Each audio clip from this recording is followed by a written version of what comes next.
Sunrisers Hyderabad की गेंदबाजी कमजोर है ये तो पता था, लेकिन इतनी कमजोर है ये नहीं पता था कि 200 रन का टोटल 15 ओवर में चेज डाउन करवा देंगे। और अगर वो 2-3 विकेट बीच में ना गिरे होते तो शायद यही टोटल 13 ओवर में भी चेज डाउन हो सकता था। इतनी खराब गेंदबाजी के साथ ये टीम आगे नहीं जा सकती।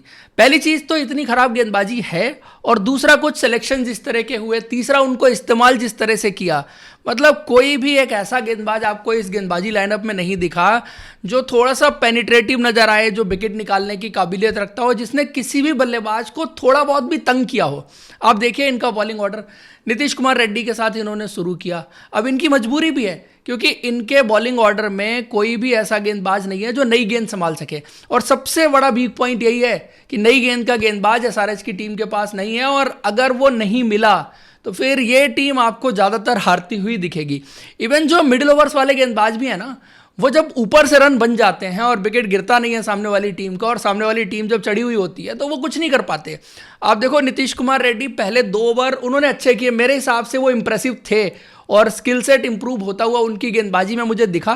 पहली गेंद आके उन्होंने जिस तरह से हिट द डेक डॉली और 136 के आसपास की पेस थी, अच्छा आउटस्विंग का सीम प्रेजेंटेशन था, तो ये 2-3 चीजें अच्छी देखने को मिली उनकी गेंदबाजी में। चौके जरूर लगे, फिल सॉल्ट ने 2 चौके मार दिए उनको, और फिल सॉल्ट इस संबंध जिसको थोड़ा सा रूम मिलता है तो वो किसी भी गेंदबाज को चौके मारने की काबिलियत रखता है। तो गेंदबाजी उन्होंने ठीक की, थोड़ा सा जो टेक्टिकल अवेयरनेस है और जो प्लानिंग होनी चाहिए थी सनराइजर्स हैदराबाद की टीम की, जैसे आरसीबी की टीम की थी, वो मिसिंग थी। बट नीतीश कुमार रेड्डी ये 2 ओवर का स्पेल बहुत पॉजिटिव है एसआरएच के पॉइंट ऑफ व्यू से और इंडियन क्रिकेट के पॉइंट ऑफ व्यू से। उसके बाद जयदेव उनादकट, देखो मैंने पहले भी कहा था एक्सपीरियंस गेंदबाज हैं, इसमें कोई दो राय नहीं है, बट आपको इससे बेटर गेंदबाज चाहिए। अगर आपको मैच विनिंग फास्ट बॉलर चाहिए तो आपको इनके बियॉन्ड देखना पड़ेगा। अब हुआ क्या था कि इन्होंने जो प्रैक्टिस गेम्स हुए थे वहां पर थोड़ी ठीक ठाक गेंदबाजी कर दी, 5 विकेट ले लिए। उसके बाद ये जो डेविड पेन को लेके आए हैं, भाई साहब ये तो ऐसा लग रहा है कि पेन में ही गेंदबाजी कर रहा था।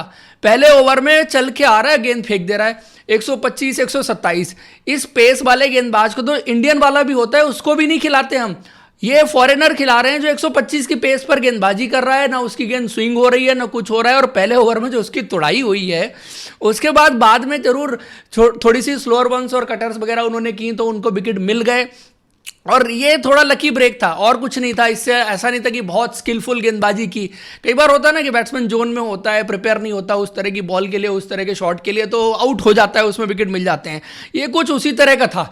इस तरह के गेंदबाजों के साथ टूर्नामेंट नहीं जीते जाते। हर्ष दुबे ने मतलब ऑफ एंड ऑन वाली गेंदबाजी में कहूंगा कि, बट स्टिल देखो उनके लिए चैलेंजिंग ये था कि लेफ्ट हैंडर उनके सामने अप फ्रंट आ गया। पहला ओवर आप पावर प्ले में कराने के लिए ले आए तो देवदत्त पाडिक्कल सेट, जिस टच में देवदत्त पाडिक्कल बल्लेबाजी कर रहे थे ऐसा लग रहा था कि उनके बल्ले में स्प्रिंग लगा हुआ है। गेंद छू रहे थे और गेंद बाउंड्री की तरफ जैसे जा रही थी, किसी को नहीं छोड़ा उन्होंने। जो पारी उनकी तरफ से देखने को मिली है, और सिर्फ 26 गेंदें उन्होंने खेली, 61 रन, 7 चौके 4 छक्के, मतलब अलग ही लेवल पर उनकी बल्लेबाजी चल रही थी। तो वो एक चीज थी। तो उनके सामने आ गए 2 ओवर में, तो उधर चौके छक्के लग गए। फिर एक ओवर में रजत पाटीदार ने जो है वो उनको छक्का लगा दिया। तो आई थिंक थोड़ा एक्सपेंसिव साइड पर जरूर थे, बट अगर गेंदबाजी देखो ना और जो कंट्रोल दिख रहा था, सारी चीजें वो ठीक थी। बट चूंकि पहले से आप इतना पिटे हुए हो और सामने वाली टीम आपके ऊपर इतनी हावी है कि वो एक स्पिनर कुछ कर नहीं सकता, आपको दोनों एंड से प्रेशर बनाना पड़ेगा, तभी आप गेम में वापसी कर सकते हैं, या दूसरा गेंदबाज भी अच्छी गेंदबाजी करके दिखा सकता है। एहसान मलिंगा को, ये ऐसा गेंदबाज है जो सीम अप गेंदबाजी करता है, नई गेंद कराई जा सकती है, बट इसको तो कब लेके आए, 7वें 8वें ओवर में गेंदबाजी करने के लिए लेके आए। तो कप्तानी भी एक चीज रही है। और हर्षल पटेल 2.4 ओवर में 39 रन, यार एक्सपीरियंस और सब चीज़ों की बात होती है, स्लोअर वंस, वेरिएशन सब कुछ उनके पास है, बट डिलीवर नहीं कर पा रहे हैं। समहाउ सनराइजर्स हैदराबाद के लिए तो नहीं कर पा रहे हैं, आरसीबी के लिए कुछ सीजन जरूर उन्होंने किया। तो यार ये बड़ी खराब गेंदबाजी है। दूसरी तरफ फिर आरसीबी की बल्लेबाजी आप देखो, फिल सॉल्ट जल्दी आउट हो गए, जयदेव उनादकट ने उनको आउट किया। विराट कोहली ने एक बहुत स्टेबल पारी खेली जिसके लिए वो जाने जाते हैं, एक एंड पर वो खड़े रहेंगे, दूसरे एंड से देवदत्त पाडिक्कल, रजत पाटीदार और टिम डेविड अपने शॉट्स खेलते चले गए। और यही आरसीबी का प्लान रहने वाला है, जो पिछले सीजन भी था कि विराट कोहली एक एंड होल्ड करेंगे और बाकी टीम दूसरे एंड से खेलती हुई चली जाएगी। तो आरसीबी प्लानिंग में भी बहुत सेटल दिख रही है। ये तो बैटिंग की उनकी प्लानिंग की बात हुई। अगर आप उनकी बॉलिंग की प्लानिंग की बात देखो तो सनराइजर्स हैदराबाद की गेंदबाजी खराब है और बल्लेबाजी तो सही है। उसके खिलाफ जो प्लान बना के आए थे कि इनटू द विकेट बॉल करनी है और इनको बॉडी में रखना है और ज़्यादातर गेंद कोशिश करनी है अंदर की तरफ लेके आनी है। ये हमने प्रीव्यू में भी बात की थी कि ट्रेविस हेड हो, अभिषेक शर्मा हो, आप गेंद अंदर की तरफ लाने की कोशिश करिए, और एग्जैक्टली डफी ने वही किया, उसी तरह से गेंदबाजी की। और इनको जैसे जॉस हेजलवुड का झटका लगा था, तो लाइक टू लाइक रिप्लेसमेंट एक तरह से मिल गया, जो हिट द डेक गेंदबाजी करता है और उसने बिल्कुल इसी जगह पर मान लीजिए गेंदबाजी करने पर मजबूर किया। सो ऐसा था कि ना तो वहां से पुल खेला जा सकता था, ना सामने वाला शॉट खेला जा सकता था, और यह विकेट ऐसा था जहां पर अगर सामने गेंदबाजी हो रही है, आपको फ्रंट फुट आने का मौका मिल रहा है, तो उधर शॉट लगाना आसान हो रहा था। लेकिन वहीं अगर थोड़ा सा पीछे गेंदबाजी हो रही है तो वहां पर शॉट्स लगाना उतना ईजी नहीं था, और वही चैनल पकड़ करके रखा आरसीबी के फास्ट बॉलर ने, स्पेशली जैकब डफी ने जिस तरह से गेंदबाजी की। आई थिंक बहुत ही जबरदस्त डेब्यू था, बहुत ही अच्छा उन्होंने प्लान को एग्जीक्यूट किया। देखो यही जैकब डफी हैं जो किसी और विकेट पे जाके गेंदबाजी करेंगे तो बहुत पिटाई होगी, बट इस विकेट पर जो लाइन एंड लेंथ चाहिए थी, जो स्किल सेट चाहिए था, वो उन्होंने जो है वो डिलीवर करके दिखाया। इसमें जो क्रेडिट है वो गेंदबाज को जाएगा ही जाएगा, बट आरसीबी की मैनेजमेंट को भी जाएगा, जिन्होंने ये प्लान किया, ये स्ट्रैटेजी बनाई कि अभिषेक शर्मा और ट्रेविस हेड के लिए कहां गेंदबाजी करनी है, और शायद बाकी टीमों के लिए भी एक क्लू दिया है कि भैया अगर इनको फंसाना है ना तो आप कहां गेंदबाजी करिए। अच्छा, ये दोनों जो बैट्समैन थे वो आगे जाने की कोशिश में ही ज़्यादा थे। अगर आप देखेंगे इन दोनों ने जो 17 गेंदें खेली हैं मिला करके, ये आगे जाने की कोशिश में थे, और शॉर्ट बॉल से जो शॉर्ट ऑफ लेंथ गेंद थी उससे सरप्राइज हो रहे थे दोनों बल्लेबाज।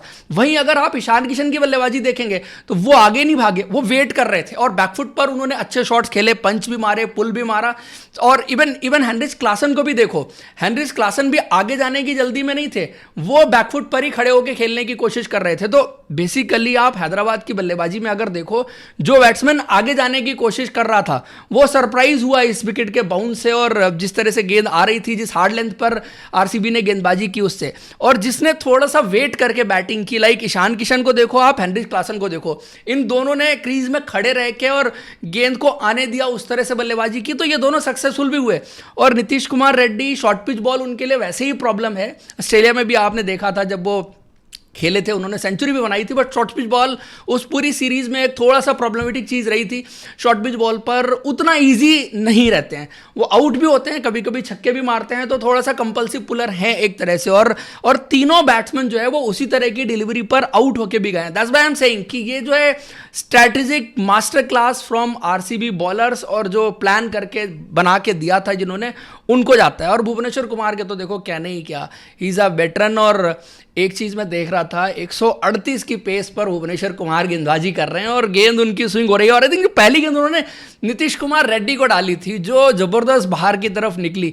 तो भुवनेश्वर कुमार तो वैसे ही दिख रहे हैं जैसे वो अब से 10 साल पहले दिखते थे, वही भुवनेश्वर कुमार। आरसीबी के लिए बहुत अच्छा साइन है कि अगर जॉस हेजलवुड नहीं है, अगर यश दयाल नहीं है, तो उनके पास ऐसे गेंदबाज हैं जो उनका काम चला सकते हैं। लेकिन आरसीबी को भी आगे प्रॉब्लम होगी। इस बार क्या हुआ, पावर प्ले में जो है वो प्रेशर बन गया, 2 गेंदबाजों ने अच्छी गेंदबाजी की, डफी को आपने शुरू में गेंदबाजी करा दी, बट अभिनंदन सिंह को इनको खिलाना पड़ा। और अभिनंदन सिंह इसलिए नहीं खेले कि ये सिर्फ एक टैक्टिकल मूव था, इसलिए भी खेले कि मंगेश यादव सिंस विजय हजारे ट्रॉफी जो है वो इंजर्ड है, और बहुत ज़्यादा क्रिकेट वगैरह खेल करके नहीं आ रहे हैं, तो वो एक चीज़ रही। शायद थोड़ा और टाइम आरसीबी जो है मंगेश यादव को देना चाहती है, जिस वजह से उनको प्लेइंग 11 में मौका नहीं मिला, और फिर अभिनंदन सिंह को चुना गया। अब उसमें टेक्निकल चीज़ आ जाती है कि अगर रसिक सलाम का भी ऑप्शन देखें तो था, जो नई गेंद से स्विंग कराने की काबिलियत रखते हैं, लेकिन आरसीबी का प्लान क्लियर था कि हमें ऐसे गेंदबाज चाहिए जो हिट द डेक गेंदबाजी कर सकें। तो अभिनंदन ने एक चीज़ में तो इंप्रेस किया कि उनकी पेस 140 प्लस पर थी, और स्पेशली पहली बॉल आके उन्होंने जिस तरह से गेंदबाजी की, वो चीज थी, मतलब जो स्किल सेट आरसीबी की टीम चाहती थी वो स्किल सेट तो था, बट शायद पहला मैच, इस लेवल का एक्सपीरियंस उनके पास नहीं, वो सब चीजें मिला के जो है वो बहुत अच्छा नहीं गया उनके लिए मैच। लेकिन अभिनंदन के पास अच्छी यॉर्कर मारने की काबिलियत है, अच्छी स्लोअर वन डालने की काबिलियत है, और जो हार्ड लेंथ आके हिट कर सकते हैं, ये दो तीन क्वालिटी है। नई गेंद स्विंग भी कराते हैं, मतलब यूपी T20 लीग में हमने पिछले साल बहुत बात की थी अभिनंदन सिंह की, लेकिन इस बार अनफॉर्चुनेटली और सारे प्लेयर्स की बात हो रही थी, उनकी बात नहीं हो पाई। मैच उनके लिए उतना अच्छा नहीं गया बिकॉज वो थोड़ा सा एग्जीक्यूशन में कमी उनकी तरफ से जो है वो देखने को मिली, और फिर रेमारियो सेफर्ड भी। तो बेसिकली 2 गेंदबाज आरसीबी के बहुत अच्छे हो गए, 2 फास्ट बॉलर भी हल्के हो गए, स्पिनर्स के लिए कुछ था नहीं। और स्पिनर्स शायद पिछले साल चल गए थे आरसीबी के, इस साल चल पाएंगे नहीं चल पाएंगे ये बहुत इंटरेस्टिंग रहेगा देखने के लिए। लेकिन इन सब के बीच में एक और पारी है जो मुझे लगता है कि बड़ी यादगार भी रहेगी, लूजिंग कॉज में आई है, और वो है अनिकेत वर्मा की पारी। अनिकेत वर्मा की हिटिंग में मैं बस एक ही चीज़ देख रहा था, उनकी हेड पोजीशन। देखो मैंने स्पिनर्स को हेड डाउन करके नो लुक 6 मारते हुए बहुत देखा, ये नो लुक नहीं है। बेसिकली क्या होता है कि जब आपका हेड ऊपर जाता है लॉफ्टेड शॉट सामने डाउन द ग्राउंड खेलते हुए, तो आपके बॉल के ऊपर जाने के चांसेस उतने ज़्यादा हो जाते हैं जितना ऊपर आपका सर जाता है। और अगर आपका सर स्टेबल रहता है और आप बॉल की डायरेक्शन में देख रहे होते हैं और उसको स्टेबल रख पाते हैं, तो आपको डिस्टेंस ज़्यादा मिलती है रादर देन कि आपको हाइट ज़्यादा मिले। तो आप देखिएगा गौर से दोबारा से अनिकेत वर्मा की बल्लेबाजी में उनकी हेड पोजीशन जो है वो बहुत कमाल की थी, शेप बहुत अच्छा मेंटेन जो है वो दिख रहा था। इसी वजह से वो एफर्टलेस हिटिंग देखने को मिली। इवन वो आखिरी बॉल पे ना वो छक्का मारते तो ज़्यादा बेहतर रहता। वो सिंगल के लिए देख रहे थे और इतना बॉल ऐसे निकल गई कि वो सीधा लॉन्ग ऑफ के हाथ में चली गई। तो बैटिंग ये जो करके गए ना Aniket Verma, I think talent और सब चीज़ें पिछले साल दिखाई रहे थे, और इस बार उन्होंने कुछ और भी दिखा दिया है अपनी बल्लेबाजी में कि फिनिशिंग भी कर सकते हैं और कंसिस्टेंट बेसिस पर इस तरह के शॉट्स वो लगा सकते हैं। तो ये चीज़ है ओवरऑल इस मैच की। आप लोग भी बताइए कि क्या सनराइजर्स हैदराबाद की टीम को अपनी गेंदबाजी में अगले मैच में चेंजेस करने चाहिए। देखो एक तो पैट कमिंस आ जाएंगे, वो तो शायद श्योर शॉट है, तो थोड़ा सा बीच में आपको एक एक्सपीरियंस मिल जाएगा, कंट्रोल वाला गेंदबाज मिल जाएगा। बट आई पर्सनली बिलीव कि जयदेव उनादकट, हर्षल पटेल और पेन, इन गेंदबाजों से तो नहीं होने वाला है। इनकी जगह पर कम से कम आपके पास जो यंग इंडियन फास्ट बॉलर्स बाहर बैठे हैं उनको आपको खिलाना पड़ेगा।